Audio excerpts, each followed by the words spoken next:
Hallo meine lieben Techies, ich bin der Troy und es ist wieder mal so weit, Troy's Tech Talk, und wir schauen uns heute Logitech-Produkt an, und zwar das neue Headset für Gamer, Pro X2 Lightspeed, und dann haben wir noch ein paar Produkte für Nicht-Gamer, wie zum Beispiel das MX Keys S und Mouse MX Master 3S und noch die kleine Variante davon, MX Anywhere 3S, was übrigens ich in 2 verschiedene Farben bekommen habe. Und wir fangen doch am besten direkt mal mit dem Unboxing-Teil an. Das Logitech Pro X2 Lightspeed Headset kommt in dieser schönen Box hierher. Ist übrigens der Nachfolger natürlich vom Pro X Headset. Und wir machen das Ding einmal auf und schauen, was da drinnen ist. Also was sicher mal direkt auffällt, das Design ist so ziemlich gleich wie beim Vorgänger, würde ich jetzt mal sagen. Sieht auch sehr schön aus und das muss natürlich auch sein.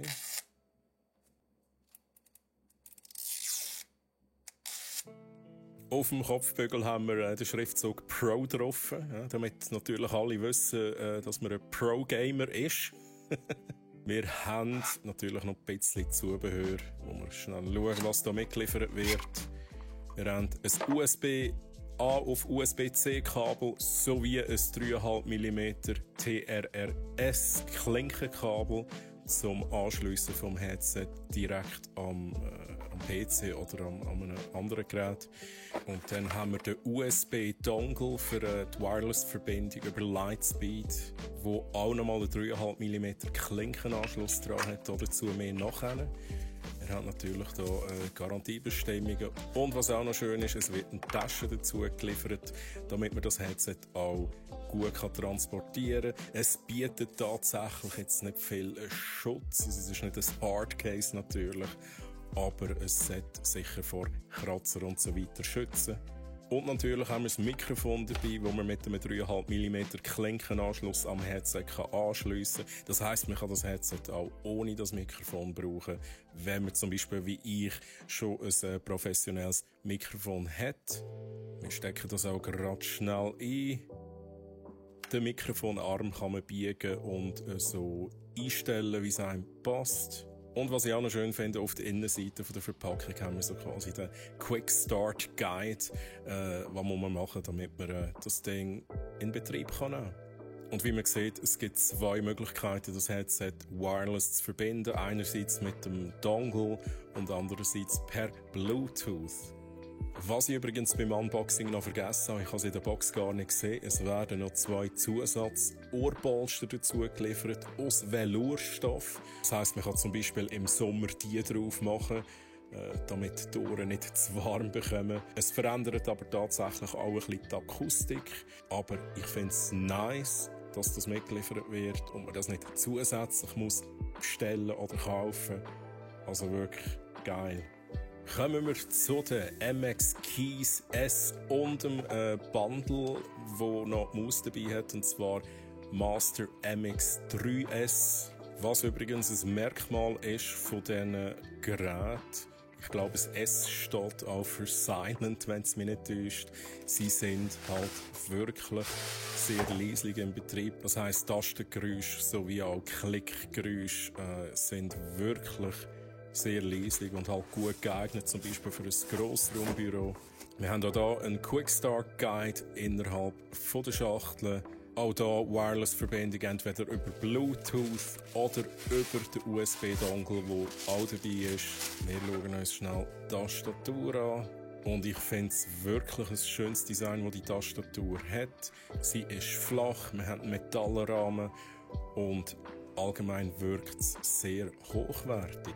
Auf der hinteren Seite haben wir natürlich den USB-C-Anschluss und die Unterseite ist sehr schlicht gehalten, das heisst, man kann die Höhe nicht verstellen. Was auch mitgeliefert wird in diesem Combo-Set ist eine Handballenauflage, auch sehr schlicht gehalten, sehr flach, aber auch mit dem Memory Foam ausgestattet, was ich auch nice finde. Wir schauen uns die Maus an, die hier mitgeliefert wird in dieser Combo. Und das ist die MX Master 3S. Eine sehr schöne Maus, wie ich finde. Hat auch einige Tasten, die man dann frei belegen kann. Auf der Unterseite kann man das Gerät ein- und ausschalten, sowie auch zwischen bis zu 3 verschiedenen Geräten switchen. Man hat natürlich dabei den USB-Dongle, wo Maus und Tastatur mit dem PC verbinden. Und natürlich haben wir ein USB auf USB-C Kabel dabei, um den Akku von der Tastatur zu laden. Kommen wir zur MX Anywhere 3S Maus. Ich habe beide Farbvarianten bekommen, schwarz und weiß. Wir packen am besten beide schnell aus. Wir starten mit der weißen Variante. Natürlich die Maus nicht so gross wie die MX Master 3S. Das ist auch eher so ein bisschen die portable Version davon, die sich übrigens wireless über Bluetooth verbinden lässt. Und natürlich haben wir ein USB auf USB-C Kabel dabei.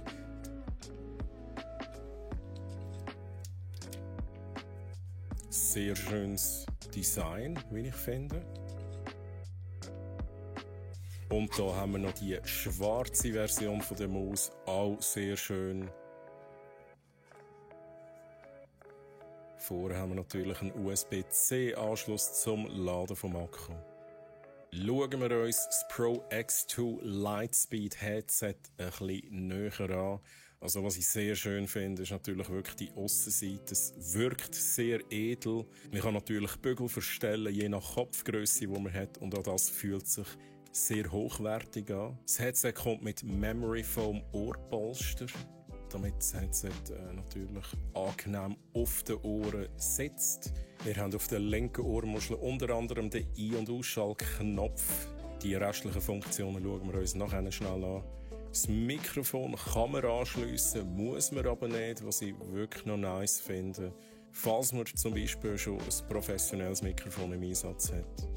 Das Mikrofon hat übrigens eine Richtcharakteristik von nierenförmig, also unidirektional, und hat einen Frequenzgang von 100 Hz bis 10 kHz. Wie das Mikrofon tönt, schauen wir uns später noch an. Die Ohrmuschel kann man übrigens gegen rausbeugen, also auf eine Seite, was nützlich ist, wenn man zum Beispiel das Headset auch auf die Schultern nimmt. Da kommt einem das Zeug nicht so in die Quere. Hier auf der Oberseite vom Bügel der Pro-Schriftzug. Was auch noch mitgeliefert wird, sind 2 zusätzliche Ohrpolster aus Velourstoff. Je nachdem im Sommer sind die natürlich angenehmer zum Tragen, weil sie ein bisschen mehr Luft durchlassen, während die Kunstleder-Ohrpolster halt besser abdichten. Das Headset hat übrigens 50 mm Treiber mit Membranen aus Graphen. Kurz gesagt sorgt das Material dafür, dass man einen kristallklaren Sound hat und auch bei höheren Lautstärken einen verzerrungsfreien Ton. Die Frequenzbereich der Kopfhörer sind übrigens bei 20 Hz bis 20 kHz. Und Kopfhörer haben im Passivmodus, das heisst, wenn man es mit Kabel angeschlossen hat, eine Impedanz von 38 Ohm. Auch beim Kopfbügel haben wir Memory Foam, damit es auf dem Kopf nicht allzu fest drückt und man insgesamt mehr Komfort hat beim Tragen vom Headset. Die beste Variante, das Headset mit dem PC zu verbinden, ist der mitgelieferte USB-Dongle, der auch einen 3,5 mm Klinkenanschluss hat. Ich habe mich tatsächlich gefragt, für was ist das jetzt genau, und ich habe das ein bisschen getestet und es hat sich herausgestellt, dass man dort ein Signal zusätzlich mitgeben kann, wo dann wireless das Headset geschickt wird. Also man kann zum Beispiel, wenn man streamt, kann man zum Beispiel OBS Alert Sounds drüber laufen lassen, wo man dann zusammen mit dem Game Sound hört auf dem Headset, wenn man zum Beispiel mit der PlayStation verbunden ist. Und es gibt sicher auch noch Haufen andere Anwendungszwecke, wo man den 3,5 mm Klinken Eingang kann benutzen. Aber es ist wichtig, es ist wirklich nur ein Eingang. Also der kommt nicht Audio raus. Es ist also nur ein Weg. Die kabellose Reichweite vom Headset beträgt übrigens 30 Meter. Es kommt halt immer ein bisschen darauf an, wie viel Wände hat man da dazwischen. Aber ich kann in meiner Wohnung jetzt easy in jedem Raum können sein und es hat immer noch super funktioniert. Ich habe keine wahrnehmbare Latenz auf dem Audiosignal. Also wirklich top. Wie schon gesagt, wir haben auf der linken Ohrenmuschel den Ein- und Ausschaltknopf. Wir haben ein Rad, um die Lautstärke zu regeln.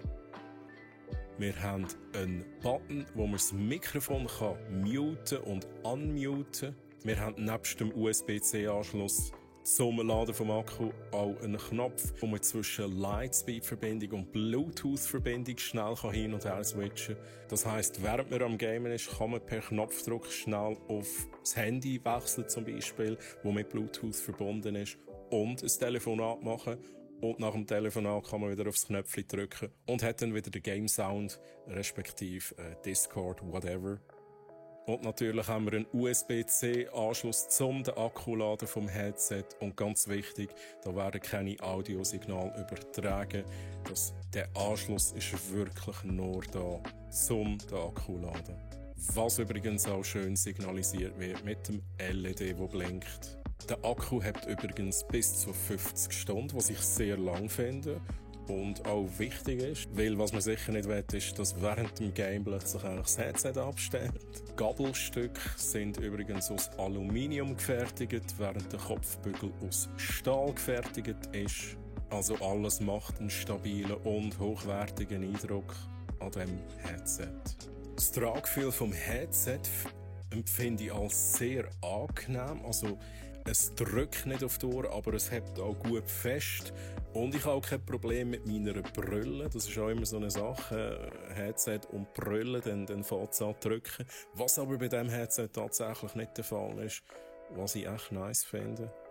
Schauen wir uns die MX Keys S-Tastatur genauer an, sowie nachher auch Mäuse, und zwar MX Master 3S sowie die MX Anywhere 3S. Die Tastatur hat wirklich ein schönes, schlichtes, hochwertiges Design mit flachen Tasten, die eine leichte Einbuchtung haben. Die Hinterseite ist auch sehr schlicht gehalten. Wir haben einen Ein- und Ausschaltknopf sowie natürlich einen USB-C-Port, damit man den Akku von der Tastatur laden kann. Die Akkulaufzeit beträgt übrigens mehrere Monate, sofern man die Beleuchtung ausgeschaltet hat. Mit Beleuchtung hat der Akku bis zu 10 Tage, was aber meiner Meinung nach immer noch genug ist. Also man muss eher selten den Akku aufladen, was mir gefällt. Die Tastatur hat übrigens auch 3 Tasten, um sich mit bis zu 3 verschiedenen Geräten zu verbinden. Also man kann sich zum Beispiel mit der Taste 1 mit dem PC verbinden, per USB-Dongle, und mit der Taste 2 mit dem Notebook über Bluetooth und mit der Taste 3 auf ein weiteres Gerät, das Bluetooth-Tastaturen unterstützt. Und da lenkt auch ein Knopfdruck dann zum Switchen zwischen diesen Geräten. Wir sehen auch hier nochmal die flachen Tasten, die diese Tastatur hat, die sehr angenehm sind zum Bedienen. Und ich finde das Schreibgefühl wirklich nice auf dieser Tastatur. Es ist natürlich immer ein Umgewöhnen, wenn man sich lange an eine Tastatur gewöhnt hat und plötzlich eine andere hat. Aber ich habe mich wirklich sehr schnell damit zurechtgefunden und ich muss sagen, ich liebe es wirklich. Ich liebe es zum Arbeiten. Zum Gamen habe ich wieder meine Gaming-Tastatur, aber hey, echt nice, echt nice. Was wir auf dieser Tastatur auch haben, sind diverse Funktionstasten. Was mir aufgefallen ist, ist zum Beispiel die Diktierfunktion, die man aktivieren kann per Knopfdruck.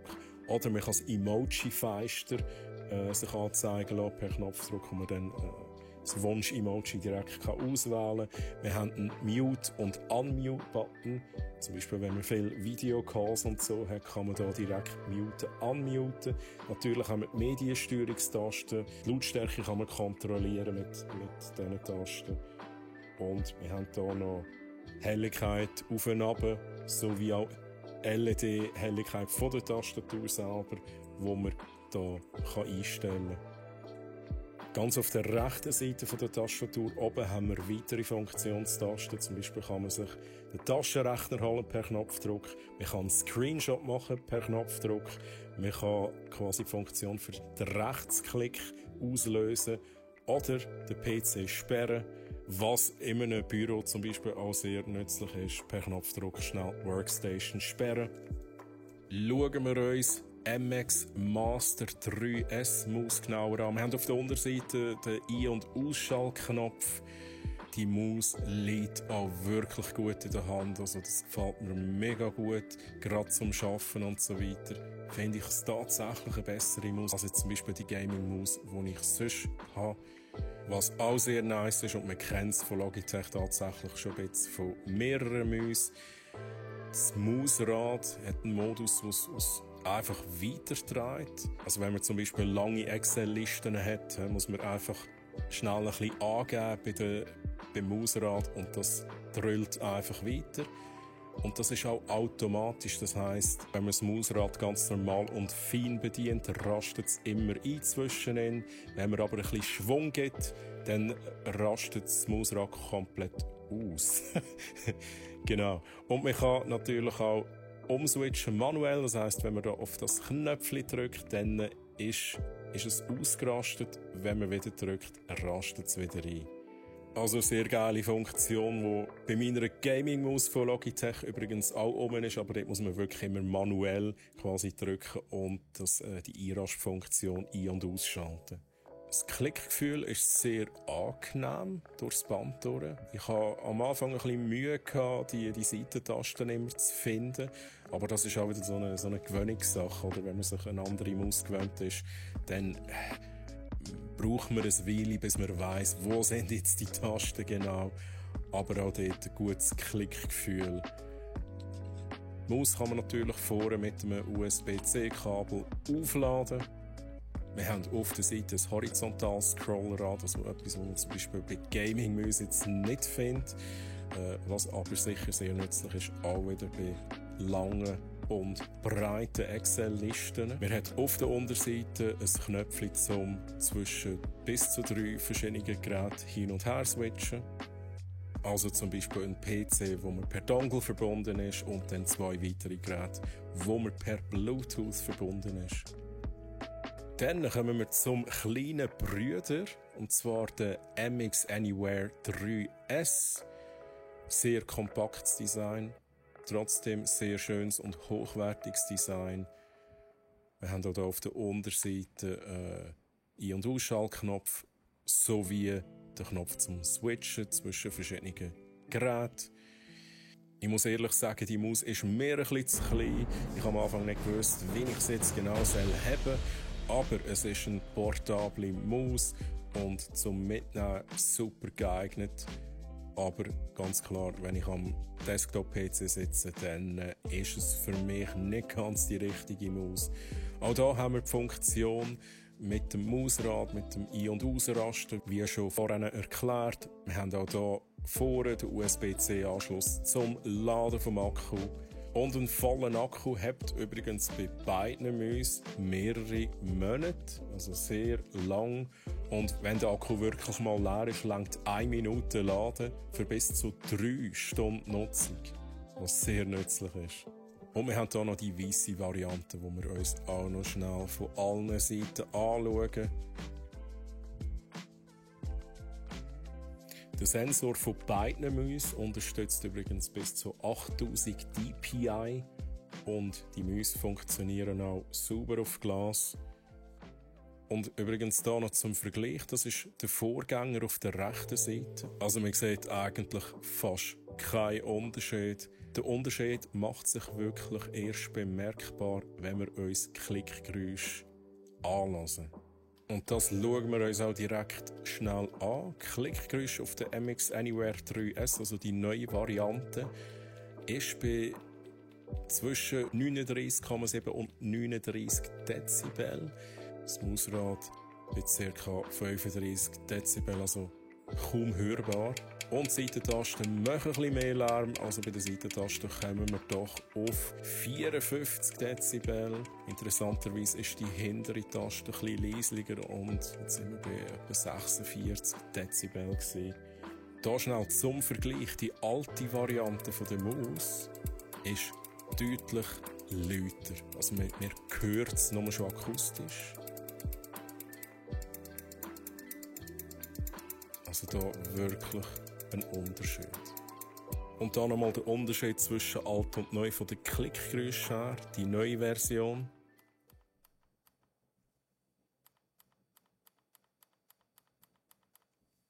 Und die alte Version.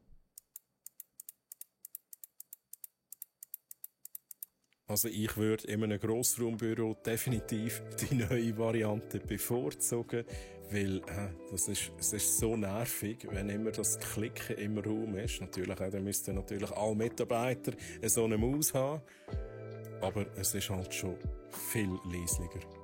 Wir schauen uns noch schnell die Klick-Lautstärke an von der MX Master 3S, die grosse Variante von der Maus.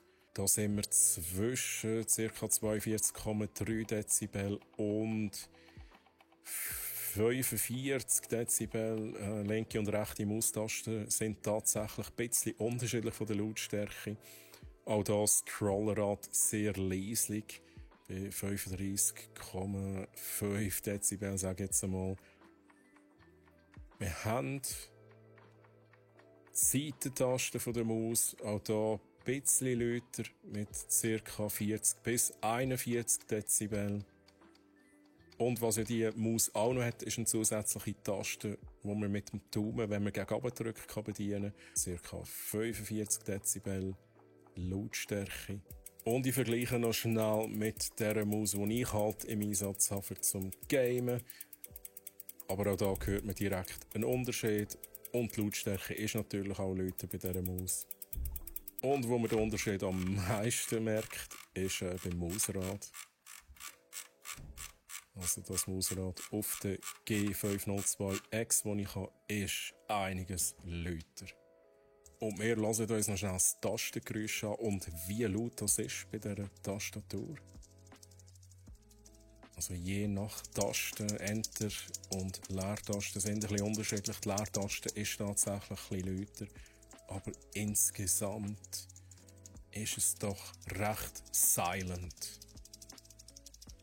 Und da im Vergleich Gaming-Tastatur von Logitech, die ich habe, G915. Man hört es nur schon den Unterschied. Und man sieht es auf dem Gerät. Das ist lauter.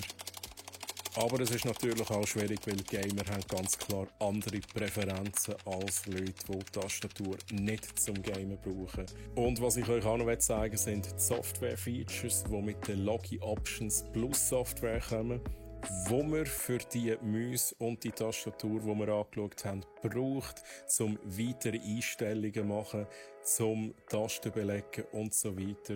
Und man kann die Tasten zum Beispiel auch mit sogenannten Smart Actions belegen, wo man in dieser Software einstellen kann, was wirklich sehr interessant ist und das schauen wir uns jetzt gerade schnell an. Wir werfen einen Blick in die Logi Options Plus Software rein, wo man die ganzen Einstellungen verwalten kann für die Mäuse und die Tastatur, die wir uns angeschaut haben.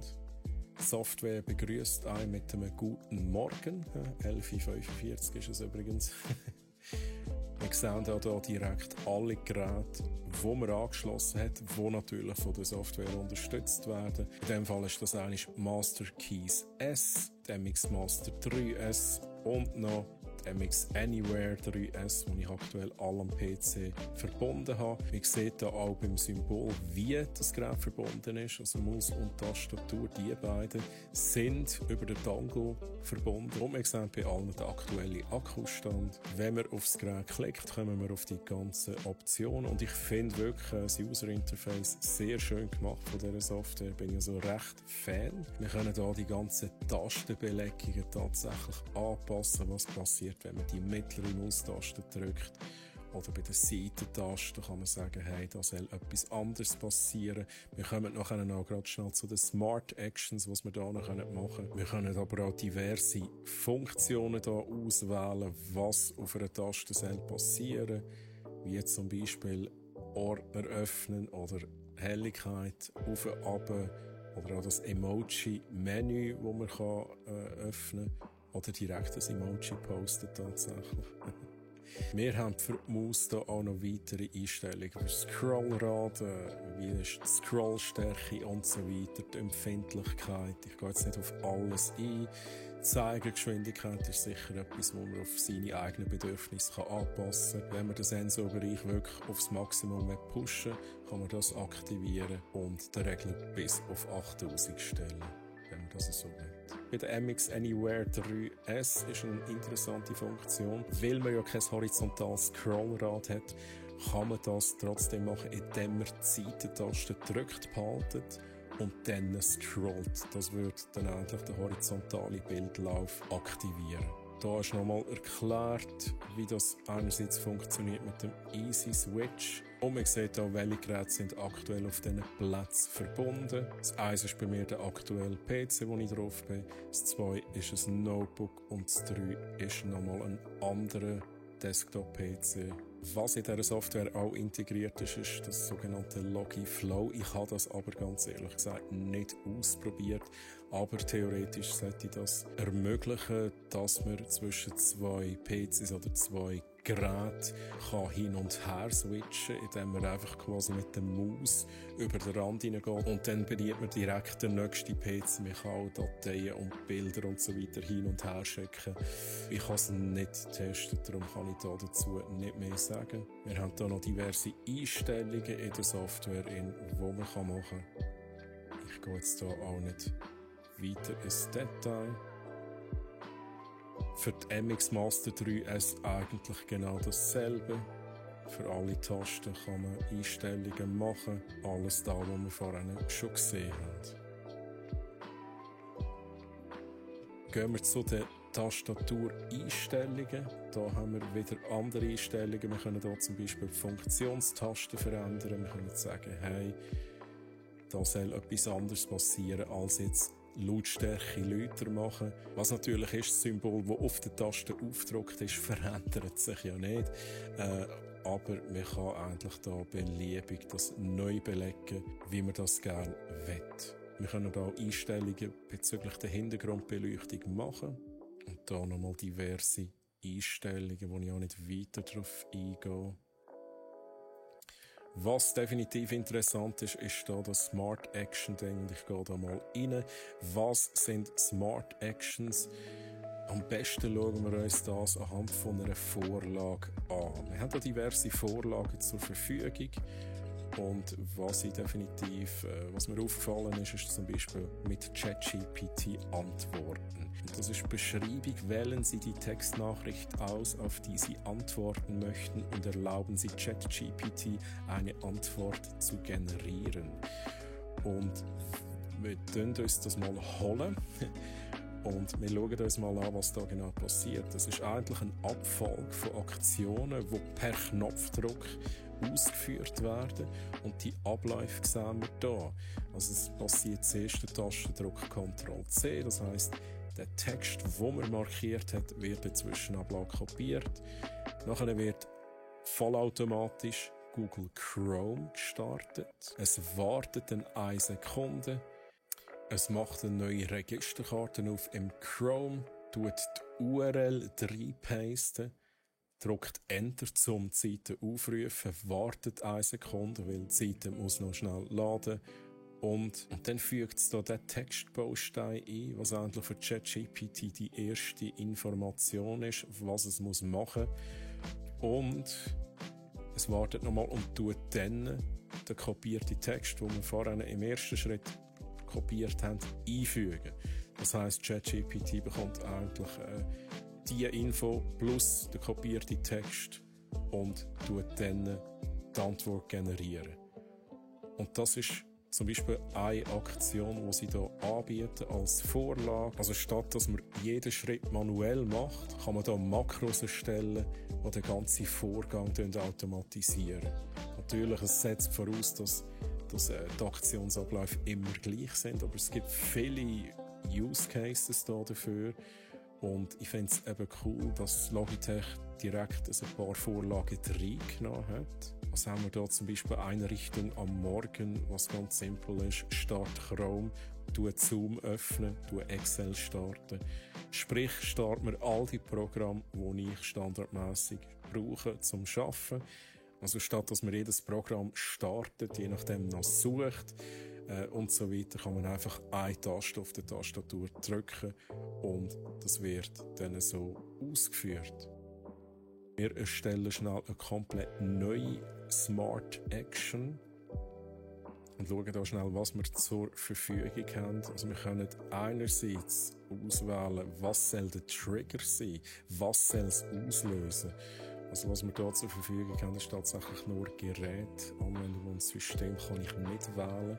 Also wählen wir Gerät, können hier sagen, hey, das soll passieren, wenn ich auf der Tastatur die Taste drücke, auslösen, bestätigen. Und jetzt ist auf dieser Tastatur die Aktion quasi hinterlegt. Also die Aktion müssen wir jetzt noch schnell bauen. Aber wenn die Taste gedrückt wird, wir können sogar mehr Auslöser hinzufügen, was ich auch noch interessant finde. Wir können auch andere Tasten wählen, zum Beispiel auf der Maus noch eine Taste. Aber wir sagen, hey, was soll denn passieren? Und da haben wir noch verschiedene Optionen. Wir können zum Beispiel sagen, hey, ich will, dass etwas mit einer Anwendung passiert. Da können wir sagen, hey, die Anwendung soll geöffnet werden oder maximiert, minimiert, geschlossen oder in den Vordergrund genommen werden. Das sind auch die Standardaktionen, die jede Anwendung beherrscht. Aber ich habe gesehen, je nach Anwendung, wenn wir jetzt zum Beispiel Photoshop nehmen, ist da noch viel mehr rum. Das heisst, wenn es eine Anwendung ist, wo wahrscheinlich Logitech die entsprechende Funktion auch hinterlegt hat, kann man da viel mehr machen. Das heisst, im Photoshop kann man da sogar Werkzeuge direkt wählen, rauszoomen, Pinseldeckkraft verändern, Grösse vom Pinsel und so weiter. Also man hat da viel mehr Optionen, je nach Programm. Ich nehme an, Chrome hat auch noch ein paar Funktionen mehr. Genau. Wir schauen uns noch schnell an, was es sonst noch kann. Und natürlich können wir einen Tastendruck auslösen, wo wir da auch direkt aufzeichnen können. Und dann tut es genau die Abfolge von Tastendrücken simulieren, sobald das Makro startet. Wir können Text einfügen. Ich nehme an, das ist einfach Text, der dann simuliert geschrieben wird. Wir können Systemfunktionen auslösen, die wir hier sehen. Genau. Man kann sich auf jeden Fall jedes erdenkliche Makro zusammenbauen, um Sachen automatisieren, sage ich jetzt einmal, oder einfach effizienter machen. Sachen, die man immer, jeden Tag, mehrmals am Tag macht und ausführt und sich dort durchklickt und so weiter, kann man da auf einen Tastendruck nehmen, auf der Tastatur oder auf der Maus, was ich wirklich ein geiles Feature finde. Genau, das wäre die Software Logi Options Plus für die Maus und Tastatur, die wir angeschaut haben. Und ich finde sie echt nice gemacht, also schönes UI, übersichtlich und da mit diesen Smart Actions ist eine sehr geile Ergänzung und auch dort sehr übersichtlich gestaltet, sodass man daraus kommt, hey, was mache ich da überhaupt, wie funktioniert das? Und Smart Actions definitiv etwas, wo auch ich immer wieder brauchen kann. Also ich bin Fan von dieser Funktion. G-Hub ist die Software, wo man eigentlich alle Einstellungen für Gaming-Hardware vornehmen kann, von Logitech. Und wir schauen uns schnell an, was wir da für Möglichkeiten haben bezüglich dem Pro X2 Lightspeed Headset. Also es wird direkt aufgelistet in der G-Hub Software. Wir sehen den Akkustand und wie es verbunden ist. Und man kann es tatsächlich auch umbenennen, wenn man will. Aber wir schauen mal da schnell in die Einstellungen rein. Zuerst einmal Kopfhörer-Einstellungen selber. Man kann hier natürlich die Lautstärke steuern. Man kann einstellen, wie laut soll das Mikrofon sein. Man kann den Sidetone einstellen. Der Sidetone ist eigentlich, wie gut hört man sich selber über das Mikrofon. Also wenn es auf 0 ist, dann wird das Mikrofonsignal nicht zum Kopfhörer weitergeleitet. Wenn man aber das aktiviert und entsprechend aufdreht, hört man sich halt auch selber über das Mikrofon. Ich habe das grundsätzlich noch gern, aber es tönt halt eher so ein bisschen Walkie-Talkie-mässig, weil es ist halt nicht ein professionelles Mikrofon. Und so ein Monitoring habe ich halt schon gern, wenn es halt auch hochwertig ist.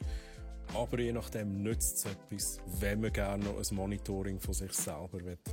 Was wir auch haben, sind diverse Presets bezüglich dem Ton. Also wir sehen hier auf der rechten Seite den Equalizer, den man einstellen kann. Im Moment ist er auf Standard. Man kann aber hier zum Beispiel das Preset Bassverstärkung wählen. Dann tut es entsprechend die Frequenzen ein bisschen aufnehmen, also mehr Bass. Bei Teamchat tut es eher die Höhen ein bisschen aufnehmen und den Bass ein bisschen runter. Bei Shooter sind zum Beispiel die Mitte ein bisschen geboostet, so wie auch die Höhen noch ein bisschen. Ich denke mal, dass das ist so der Bereich, wo man halt Steps dann gut hört. Und in einem Shooter braucht man vielleicht nicht so viel Bass, darum ist es da ein bisschen runtergenommen.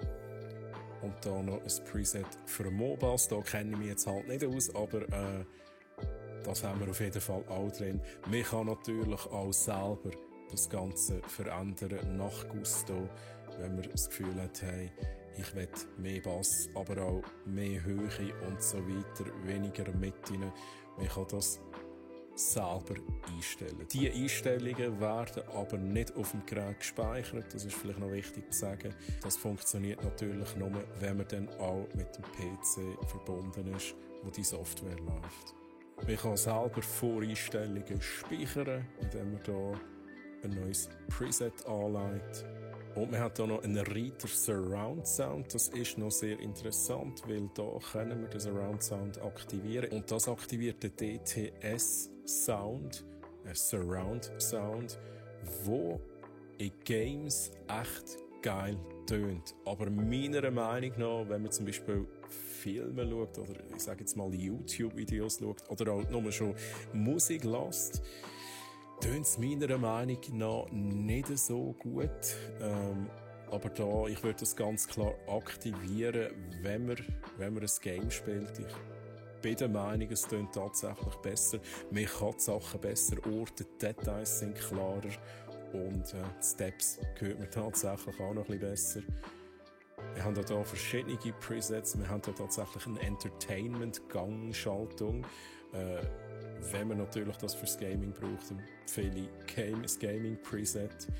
Aber ich muss sagen, egal welches Preset, für mich war es nichts gewesen, wenn ich zum Beispiel auch YouTube-Videos konsumiere. Es klingt dann ganz komisch tatsächlich. Und wir haben hier unten auch noch den DTS Super Stereo Modus. Also man kann hier einstellen, was einem am besten passt. Ich habe es ganz klar auf aus, weil alles andere klingt für mich sehr komisch.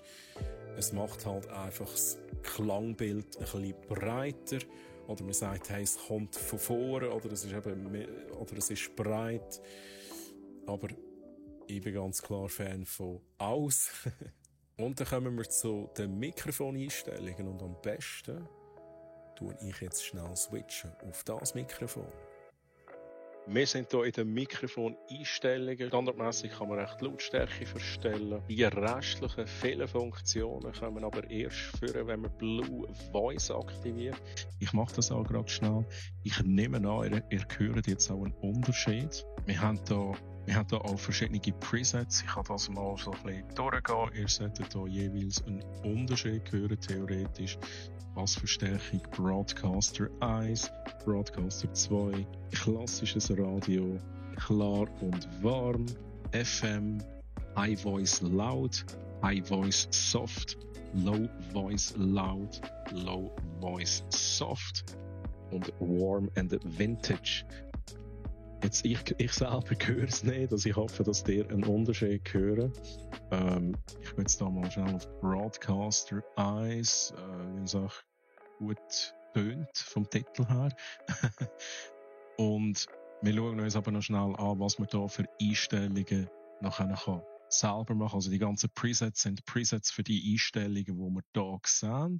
Und man hat hier einerseits auch wieder die Eingangsverstärkung, also man kann hier den Mikrofoneingang regeln oder leisiger machen in dem Sinn. Wir haben einen Equalizer, der einen Hochpass beinhaltet. Das heisst, man kann zum Beispiel Geräusche, die eher tiefere Frequenzen haben, dämpfen oder rausfiltern. Sie schreiben da Geräusche wie zum Beispiel von Motoren, Zubehör, Lüfter oder Geräusche, die man halt selber verursacht, Tisch und so weiter, kann man da rausfiltern. Wir haben eine Reader-Signalbereinigung, wo wir die Rauschunterdrückung regeln können. Das Noise Gate können wir regeln, das heisst Signal, die unter einem gewissen Pegel sind, wie hier zum Beispiel jetzt bei minus 50 Dezibel, werden gar nicht weitergegeben. Das heisst, das wird dann rausgefiltert. Das kann auch nützlich sein, wenn zum Beispiel die Rauschunterdrückung nicht alles Rauschen mag rausfiltern, kann man da noch mit dem Gate arbeiten, dass es wirklich erst ein Signal schickt, wenn man auch redet. Wir haben einen Kompressor, der sehr nützlich ist. Ein Kompressor bewirkt eigentlich, dass leisliche Sachen sowie auch zu laute Sachen so ein bisschen zusammengenommen werden und die Stimme sollte dann eigentlich immer etwa gleich laut tönen, egal ob man jetzt leise redet oder laut redet. Ich kann sonst mal schnell den Kompressor rausnehmen, vielleicht merkt ihr einen Unterschied, wenn ich ihn jetzt draussen habe. Der Kompressor ist jetzt wieder drin. Wir machen es gleich noch schnell mit der Rauschunterdrückung. Vielleicht hört ihr einen Unterschied. Was auch sehr interessant ist, sind die Funktionen. Wir haben einen De-Esser, einen De-Popper sowie noch einen Limiter. De-Esser ist eigentlich dafür da, dass die scharfen S-Töne so ein bisschen gedämpft werden. Ich kann es schnell rausnehmen, vielleicht hört ihr einen Unterschied. De-Esser ist jetzt ausgeschaltet, De-Esser ist jetzt eingeschaltet. Und wir haben da einen De-Popper, also da, wo ich da an meinem professionellen Mikrofon als riesiges Ding drauf habe, das ist ein Popschutz. Natürlich bei diesem kleinen Mikrofon ist es ein bisschen schwieriger. Wir haben zwar da so einen kleinen Schaumstoffschutz drauf, aber es kann immer noch sein, dass halt so Popgeräusche, die bei Ps entstehen, halt recht mühsam können sein für die zulassen. Und so kann man das so ein bisschen rausdämpfen. Ich tue es mal testen und nehme es raus. Der Popper ist ausgeschaltet, der Popper ist eingeschaltet. Was wir auch haben, ist ein Limiter, das heisst, wir können die maximale Lautstärke, die rausgeht, die vom Mikrofon übertragen wird, limitieren, damit es bei dem, der zulässt, quasi nie zu laut kann sein. Wir haben beim Equalizer auf der rechten Seite da noch einen 3-Band-Equalizer. Also wir können auch sagen, hey, da niedrig bei 150 Hz, wenn wir da regeln, so wie auch bei 400 Hz und so auch bei 6200 Hz. Was wir auch noch haben, ist der Reader Effekte. Da haben wir auch wieder diverse Presets. Ich glaube, das tut wirklich die Stimme so ein bisschen grundlegend verändern, verzerren. Wir haben zum Beispiel das Alien Preset, wilde Stimme. Ich hoffe, ihr hört das, wie das tönt. DJ Robot. Wechseln wir wieder auf mein anderes Mikrofon. Was wir in der G-Hub-Software auch noch haben unter den Headset-Einstellungen sind Sampler-Funktionen. Das heisst, man kann Sounds abspielen, wie zum Beispiel das. Hallo? Per Knopfdruck. Ich habe jetzt aber ehrlich gesagt nicht herausgefunden, wie genau dass ich das belegen kann, aber ich kann mir vorstellen, dass man das auf ein Makro kann tun kann, wo man jetzt zum Beispiel auf einer Logitech Gaming Tastatur auslösen kann. Auf jeden Fall, für mich ist das keine Funktion, die ich brauche, aber hey, sie ist ich kann da selber Samples aufnehmen und dann per Knopfdruck immer und immer wieder abspielen. Wenn ihr dann irgendwie einen gescheiten Verwendungszweck dafür findet, wie gesagt, für mich ist das keine Funktion, die ich brauche. Wir gehen noch schnell aufs Einstellungsrädchen und schauen uns an, was wir hier für Infos haben. Wir haben einerseits die Information zur Batterieladung, wie viel Prozent haben wir noch auf dem Akku und das umgerechnet in Stunden, wie lange das noch circa hat. Wir können dort Hardware-Rauschunterdrückung aktivieren und deaktivieren. Wir können Energieverwaltungseinstellungen machen und sagen, hey, wenn soll das Headset abstellen, nie oder zwischen 1 und 30 Minuten Inaktivität, um natürlich Akku sparen. Wir sehen auch hier die Firmware-Version vom Gerät, die aktuell auf dem neuesten Stand ist. Ich glaube, auch hier kann man die Firmware updaten. Dann.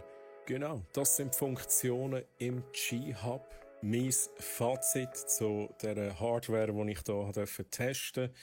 Fangen wir beim Headset an, beim Pro X2 Lightspeed.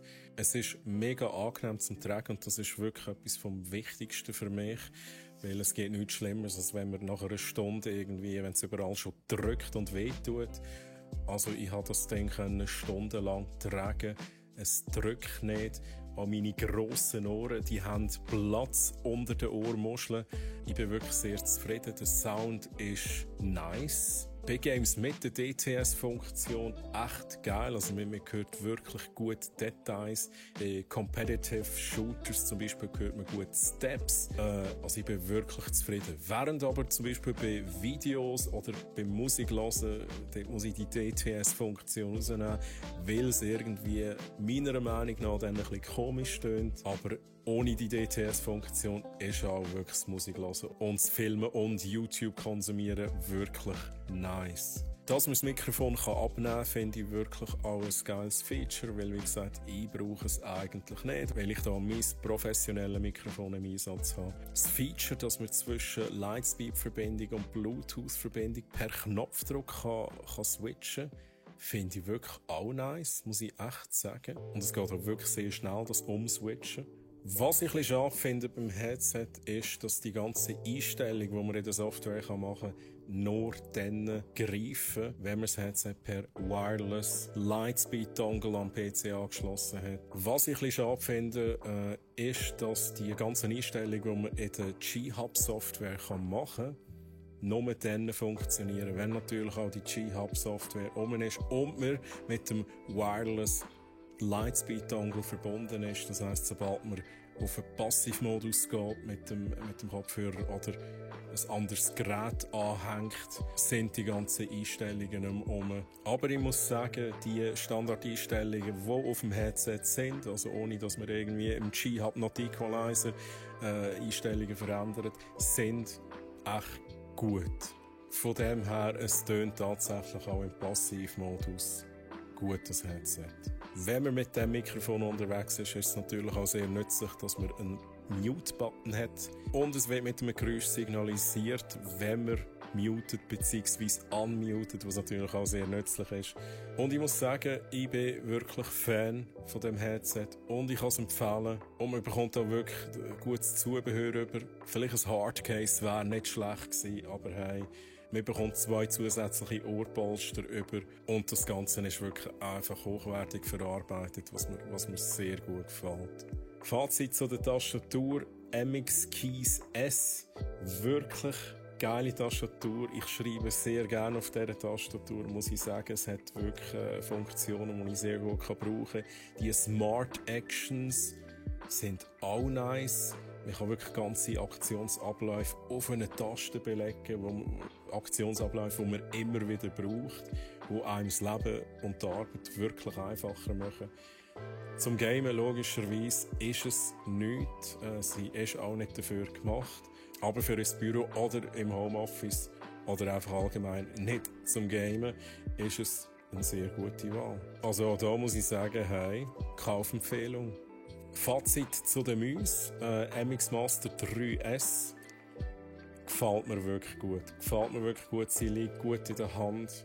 Auch da ganz klar. Zum Gamen jetzt eher weniger. Je nach Game geht es natürlich dann auch gut. Halt wirklich leislige Klickgeräusche, was mir gefällt, was tatsächlich zum Beispiel auch, wenn man streamt, sehr nützlich ist.